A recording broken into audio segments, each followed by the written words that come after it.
आप मेरे हाथ में ये जॉनसन एंड जॉनसन का लोशन देख पा रहे होंगे।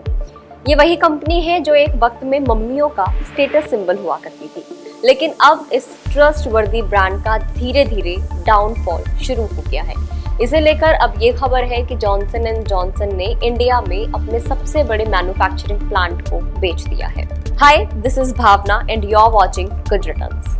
इंडिया में हेल्थ एंड वेलनेस बिजनेस की popular company Johnson and Johnson के दो प्लांट्स हैं। एक हिमाचल के बद्दी में है और दूसरा तेलंगाना में है। तेलंगाना के प्लांट को कंपनी का इंडिया का सबसे बड़ा प्लांट माना जाता है, जिसको अब कंपनी ने बेच दिया है।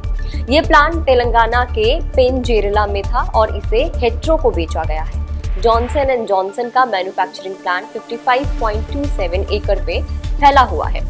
ये प्लांट साल 2016 में तैयार हो गया था। जॉनसन एंड जॉनसन ने अपने जरूरी बिजनेस प्लान के तहत इस प्लांट को तैयार किया था। इस प्लांट में merchandise, baby care, earbuds, electronics, all skin care products बनाए जाने थे। प्लांट को 310 करोड़ के खर्च के साथ तैयार किया गया था, लेकिन जब से ये प्लांट बना था तब से ये सुस्त पड़ा हुआ था।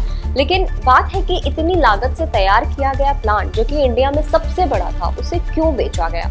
सो the reason behind this is कि इंडिया में अब जॉनसन एंड जॉनसन के प्रोडक्ट्स की डिमांड बहुत ज्यादा कम हो गई है। इतनी कम कि इस मैन्युफैक्चरिंग प्लांट में कभी बिजनेस शुरू ही नहीं हो पाया था। अब हेट्रो ने जॉनसन एंड जॉनसन के प्लांट को खरीद लिया है और कहा है कि वो इस प्लांट में 600 करोड़ रुपीस का इन्वेस्टमेंट कर इसकी मैन्युफैक्चरिंग फैसिलिटी को अपडेट करेगी और अपने pharma and biological factoring unit के लिए इसका यूज करेगी। हैदराबाद की फार्मास्यूटिकल कंपनी ने कहा है कि उसका एम 2000 लोगों को biochemistry, pharmaceutical sciences, molecular bioscience, engineering और कंपनी के दूसरे सेक्शन में जॉब देने का है।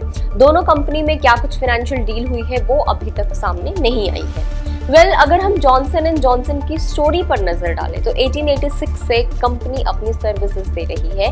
कंपनी ने जो ये शुरुआत है अमेरिका में हुई थी और धीरे धीरे पूरे वर्ल्ड में कंपनी ने अपना दबदबा बना लिया था।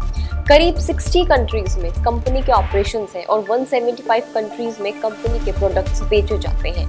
2021 के अकॉर्डिंग कंपनी की सेल $93.8 बिलियन थी। कंपनी बेसिकली 3 बिजनेस सेक्टर्स में है। First is pharmaceutical, second is medtech and third is consumer health. लेकिन अब शायद धीरे धीरे कंपनी से लोगों का ट्रस्ट कम हो रहा है।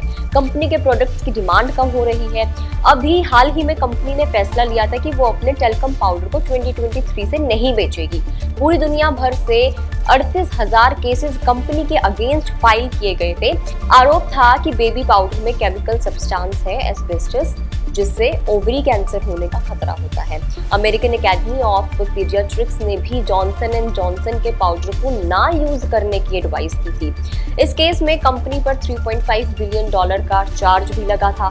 अमेरिका में अब कंपनी के प्रोडक्ट्स को लेकर डिमांड कम हो रही है और इसके साथ ही इंडिया में भी कंपनी को फाइनेंशियल क्राइसिस और डिमांड में कमी के कारण मैन्युफैक्चरिंग प्लांट को सोल्ड आउट करना पड़ा। तो आपको क्या लगता है, जॉनसन एंड जॉनसन जो एक टाइम में हर मम्मी का ट्रस्ट होती थी, उसका आगे का फ्यूचर कैसा होने वाला है? हमें कमेंट करके जरूर बताइएगा। So that's all in this video. See you in the next. Bye.